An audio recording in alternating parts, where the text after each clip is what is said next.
I'm going to start by making an apology, and it's for this, is I was very censorious about you over the COVID scandal that you got caught up in. And in a nutshell, you got thrown out of Australia over what seemed to be, on the face of it, from what the media were being told and what was being reported, was you trying to bend the rules of getting into playing the Australian Open without having taken the COVID vaccine. And I was actually quite censorious about a lot of people at the time. And I've since apologized to some people for being too tough on them, because once it became clear that if you had the vaccine, it made no difference to whether you could then transmit the virus, clearly, at that point for me, it becomes a personal choice. If the potential danger is irrelevant compared to whether you have the jab or not. And so I have, on that basis, said, look, I believe the vaccines were important.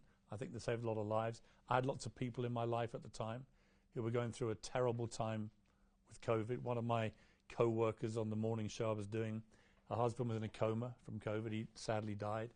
A friend of mine said goodbye to her mother on FaceTime, who was in a care home and died from COVID, and so on. I knew lots of people. So it felt quite personal. It felt quite visceral to me. But I was too censorious. And when more information emerged about your situation, the fact you'd had COVID several weeks before you went to Australia, the fact that you hadn't actually done anything wrong on the form filling, the fact that in the end it became a political decision to throw you out based on likely public anger if they didn't take action. When I look back on that and reflect on that, I would like to say I'm sorry for the intemperate language I used against you, because I didn't know you. I took what I was reading and hearing at face value. It turned out to be more complicated. And yeah, I'm sorry for over-egging the rhetorical souffle. I appreciate that very Let much. me get that off my chest. Honesty, thank you so much. It was difficult times, and you know, state of emergency globally. I understand. You know, we've been through hell globally, all of us on this planet, and you know, the only thing I would add, not to really dig deeper into this whole situation on the COVID and vaccination, is that I was never a proponent of anti-vax or pro-vax. I was always freedom of choice.